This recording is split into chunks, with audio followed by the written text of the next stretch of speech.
اردو کہانی میں خوشامدید آپ کے ساتھ رہے گی اجالا احمد۔ ایک الزام نے زندگی ہی برباد کر دی۔ فیاض سے میرے بھائی ذوالفقار کی دوستی اس وقت ہوئی جب وہ چھٹی جماعت میں پڑھتا تھا۔ یہ دوستی مضبوط سے مضبوط تر ہوتی گئی۔ ذوالفقار نے ایک غریب گھرانے میں آنکھ کھولی جبکہ چچا کبیر امیر آدمی تھے اور ان کا کاروبار روز بروز ترقی پر تھا۔ ان کے یہاں کسی چیز کی کمی نہ تھی۔ ان دنوں ہمارے گھر میں ٹی وی نہیں تھا جبکہ فیاض کے گھر میں بڑا سا رنگین ٹی وی تھا۔ ایک روز اس نے زلفی بھائی سے کہا کہ تم ہمارے گھر ڈرامہ دیکھنے آ جایا کرو۔ یوں بھیا کا ان کے یہاں آنا جانا شروع ہو گیا۔ فیاض کی بہن سمینہ سے میری اچھی دوستی تھی، لہٰذا جب بھائی جاتا تو اس کی خاطر مدارت کرتی تھی، جس کی توجہ سے زلفی کی حوصلہ افزائی ہونے لگی اور وہ ان کے گھر کا فرد بن گیا۔ اب وہ شدت سے رات کو ڈرامے کے وقت کا انتظار کرتا تھا اور جب وقت ہو جاتا تو فیاض اس کو بلانے آ جاتا۔ سمینہ بھائی ذوالفقار کے دل میں اترتی چلی گئی۔ ایک دن فیاض نے بھائی کو کہا کہ میرا ٹیپ ریکارڈر خراب ہو گیا ہے۔ اس نے مستری کو بھی دیا مگر اس نے کچھ دن رکھ کر واپس کر دیا کہ میرے بس کا نہیں۔ میرے والد صاحب تھوڑا بہت مشینری کا کام جانتے تھے۔ تبھی بھیا نے کہا ٹیپ مجھے دے دو، میں اپنے والد سے ٹھیک کروا کر دے دیتا ہوں۔ اس نے ٹیپ زلفی کو دے دی۔ والد صاحب نے بہت کوشش کی کہ ٹیپ ٹھیک ہو جائے مگر ٹیپ خرابی کے باعث ٹھیک نہ ہو سکی۔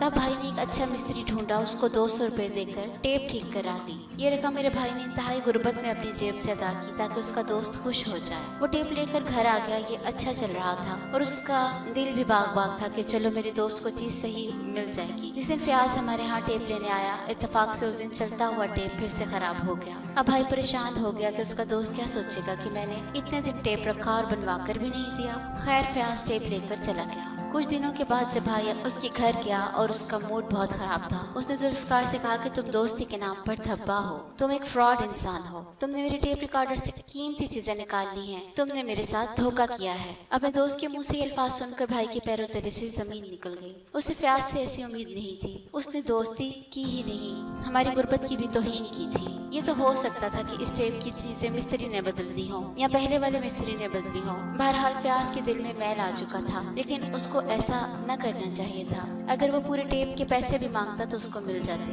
کاش وہ میرے بھائی پر چوری کا الزام نہ لگاتا، کیونکہ اس بات سے نہ صرف ان کی دوستی ختم ہو گئی بلکہ ذوالفقار کے دل کو بیش حد جھٹکا لگا۔ وہ غریب ضرور تھا مگر اتنا بے غیرت نہیں تھا کہ اپنے دوست اور اس کی بہن سے فراڈ کرتا۔ سمینہ اس کے بعد مجھ سے جدا ہو گئی۔ وہ میری سہیلی تھی، میں نے اس سے ملنے کی کوشش کی، وہ نہیں ملی۔ پتہ نہیں وہ بھی ہم لوگوں کو فراڈ سمجھنے لگی تھی۔ اس واقعے کے بعد میرے بھائی میں بہت تبدیلی آ گئی۔ وہ سخت چڑچڑا اور بدمزاج ہو گیا۔ پڑھائی سے بھی اس کی توجہ ہٹ گئی۔ اس کو سمینہ کے بدلے ہوئے رویے کا بھی دکھ تھا۔ جو پہلے اس کو اتنی اہمیت اور عزت دیتی تھی، بعد میں نفرت کا اظہار کرنے لگی۔ جہاں میرے بھائی کو دیکھتی منہ دوسری طرف پھیر لیتی تھی۔ یہاں تک کہ بھی گوارا نہ تھا کہ فیاض نے اس کے بعد کینہ پال لیا تھا۔ اگر زلفی گلی سے گزر رہا ہوتا تو وہ دوستوں کو اشارے سے بتاتا کہ وہ دیکھو چور جا رہا ہے۔ محلے کے لڑکے بھی آوازیں کسنے لگے، جہاں دیکھتے چور چور کی صدائیں لگانے لگے۔ یوں انہوں نے زلفی کو نفسیاتی مریض بنا دیا۔ والد صاحب کو اس واقعے کا علم ہوا تو انہوں نے چچا جان سے مشورہ کیا۔ انہوں نے کہا کہ ہم یہ گھر چھوڑ دیتے ہیں۔ پہلے ہمارا گھر شہر سے دور ایک وادی میں تھا اور اکثر برف باری کی وجہ سے 4-5 ماہ بڑی مشکلات سے گزرتے تھے۔ انہوں نے یہ گھر فروخت کر دیا اور شہر میں گھر لے لیا۔ والد صاحب نے زلفی سے کہا بیٹا کل اسکول سے اپنا سرٹیفکیٹ لے آنا۔ یہ ایک اور صدمہ تھا کیونکہ وہاں شینا بھی پڑھتی تھی جس کے ساتھ بھائی کی منگنی ہونے والی تھی۔ یہ ہماری دور کے رشتہ دار کی بیٹی تھی اور تیسری جماعت سے ساتھ پڑھتی تھی۔ چھوٹی عمر سے یہ ساتھ کھیلتے اور ساتھ پڑھتے رہے۔ ذوالفقار نے اسکول جا کر استاد سے کہا کہ مجھے اسکول چھوڑنے کا سرٹیفکیٹ دے دیں کیونکہ ہم شہر جا رہے ہیں۔ انہوں نے دے دیا۔ وہ اسکول سے نکل رہا تھا تب شینا آئی اور کہا ذوالفقار کیوں جا رہے ہو؟ والد صاحب نے شہر میں مکان لیا ہے، اس نے بتایا۔ یہ سننا تھا کہ اس کی آنکھوں سے آنسو جاری ہو گئے۔ وہ بولی کہ جب واپس آؤ گے تو مجھے اسی جگہ پاؤ گے۔ ایک اور بوجھ دل پر وہ لے کر گھر آیا اور پھر ہم ایک ہفتے بعد شہر آ گئے۔ شاید شینا اس کے دل کی گہرائی میں بستی تھی مگر اس امر کا بھی اس کو ادراک نہ تھا۔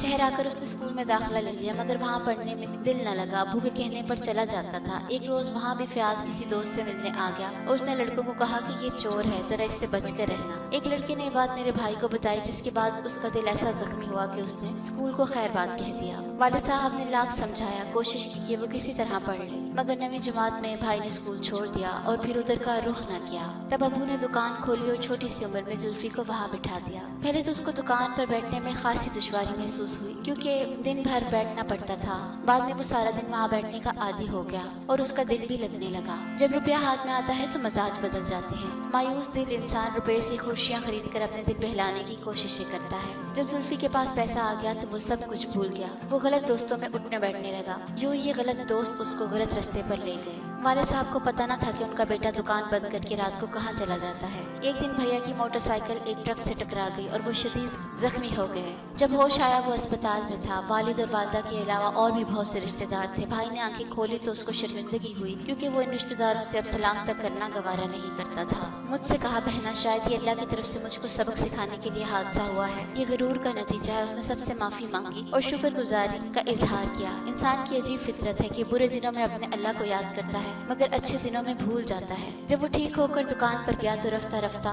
गलत दोस्त फिर वापस आ गए और दोबारा उसी रास्ते पर रवा दवा हो गया। काफी दिन इन बुराइयों में जिंदगी गवाता रहा, यहाँ तक कि थाने में उसके खिलाफ रिपोर्टें दर्ज होने लगी, लेकिन वो इस बात को महज मजाक समझता रहा। आखिरकार एक दिन पुलिस वाले आए और उसको पकड़ कर ले गए। उन्होंने भाई के साथ थाने में बहुत बुरा सलूक किया। उसके बाद उसके दिमाग के कल पुर्जे हिल गए। जब थाने से घर आया तो बहुत बदल चुका था। उसने फैसला किया कि दुकान पर बैठना छोड़ देगा। ये एक और गलती उससे सरजद हो गई। वो काम और मेहनत से जी चुराने लगा। वाले साहब ने उसकी जगह छोटे भाई को दुकान पर बिठा दिया। चंद दिनों बाद जब उसको रकम की जरूरत हुई तो वालिद ने उस वक्त जुल्फी को रकम दे दी, मगर साथ कह दिया कि आइंदा इस तरह नहीं चलेगा, तुम खुद कमाओगे और खुद खाओगे। वो चंद दिन बाद छोटे भाई के पास दुकान पर गया और रकम का तकाजा किया। उसने रुपए देने से साफ इनकार कर दिया। जुल्फकार ने नया पेशा अख्तियार कर लिया। वो दुकान में चोरी करने लगा। फिर उसे चोरी की ऐसी आदत पड़ गई कि दूसरी जगहों पर भी चोरियां करने लगा। लोगों ने कई बार पकड़ने की कोशिश की और वाले साहब से भी शिकायत की। उन्होंने जुल्फी को घर से निकाल दिया। ये वाले साहब की गलती थी। उनको भैया को संभालना चाहिए था।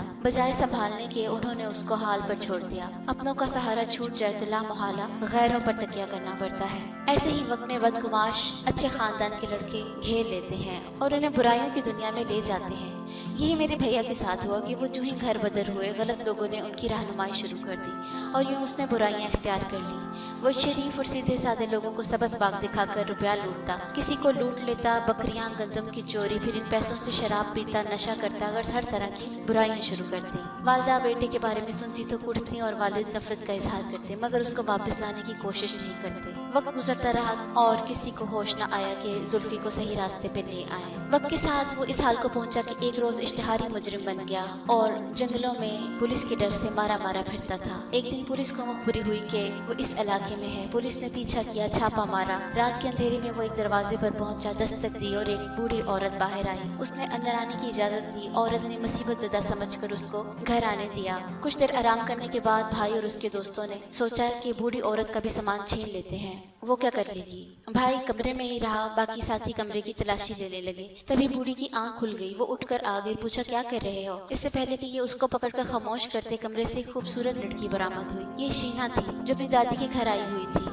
जब भाई ने इसको देखा तो होश उड़ गए, सारी चोरी डकैती सब भूल गया। जब शीना ने पुकारा, जुल्फकार ये तुम हो, तो भाई की आंखों से आंसू जारी हो गए। वो कह रहा था कितनी मुद्दत से तुम्हारा इंतजार कर रही हूँ और तुम अब आए हो, वो भी इतनी रात को, और तुमको कैसे पता चला कि मैं यहाँ हूँ। इतने में एक साथी बोला, मुंह बंद करो, हम यहाँ पर डाका मारने आए हैं। ये सुनते ही वो सख्त नाराज हुई। जुल्फकार भाई को होश आया कि मैं इतने बरसों बाद कहाँ आ गया हूँ। शीना को एक नजर देखते ही जैसे उसकी दुनिया बदल गई। उसने बड़ी मुश्किल से अपने साथियों को डकैती से रोका, लेकिन शीना बदस्तूर नाराज रही। उसने कहा, बस अब मेरा इंतजार खत्म हो गया। तुम डाकू बन गए हो, मेरा तुमसे कोई वास्ता नहीं रहा।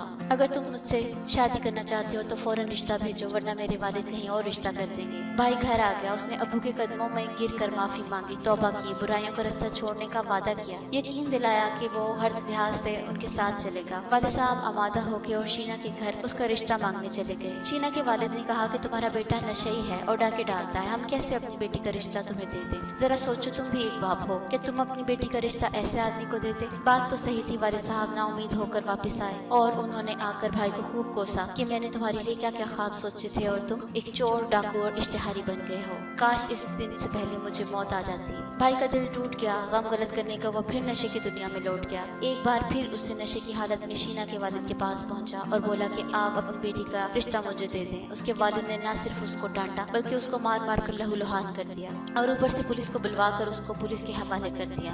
वालिदा ने वालिद की रिक्वेस्ट की कि आप अपने बेटे को बुरी सोबत से बचा लें, उसको घर वापस ले आएं। बाप ने कहा कि मैं तुम्हारी बात मान लेता हूँ और वाकिफकार DSP से बात करके भाई को रिहा करवा कर ले आए। उसे प्यार मोहब्बत से समझाया। भाई ने भी इजहार किया कि वो गलत रास्ते पर नहीं चलना चाहता, वो बुराई को छोड़ना चाहता है। जब से शीना मुझसे जुदा हुई है मुझे सजा मिल गई है, अब मैं जैसे आप कहेंगे वैसे रहूंगा। वालिद ने कहा, हम तुमसे नफरत नहीं करते, हम तुमसे मोहब्बत करते हैं। वालिद साहब एक बार फिर बेटे की खातिर शीना के वालिद के पास गए, मगर वहाँ से साफ इनकार हो गया। उन्होंने कहा कि मैं नशा करने वाले लड़के को बेटी का रिश्ता कभी भी नहीं दूंगा। इसके बाद शीना की शादी किसी और जगह हो गई। मेरे भाई को उसकी करतूतों की सजा मिली। वो बहुत गमज़दा था, मगर इस दुख से समझौता करना पड़ा। ये और बात है कि वो आज तक शीना को नहीं भूला। जुल्फी ने बुराई का रास्ता छोड़ दिया है, वो पहले जैसा नेक और अच्छा इंसान बन गया है। 5 वक्त इबादत करता है और तिलावत कुरान पाक करता है। उसको इबादत में सुकून मिलता है। मैं तवक्का करती हूँ कि मेरे वालिद मेरे भाई की जिंदगी के हालात पढ़कर अगर कोई फयाज जैसा इंसान हो तो वो खुद को सुधार ले, और अगर कोई जुल्फकार जैसा इंसान हो तो वो किसी सीधे साधे इंसान के ऊपर इस तरह झूठ के इल्जाम लगाकर उसकी जिंदगी बर्बाद न करे, वरना अंजाम आपके सामने है। अगर आपको ये कहानी पसंद आई हो तो हमारे चैनल को सब्सक्राइब करें। शुक्रिया।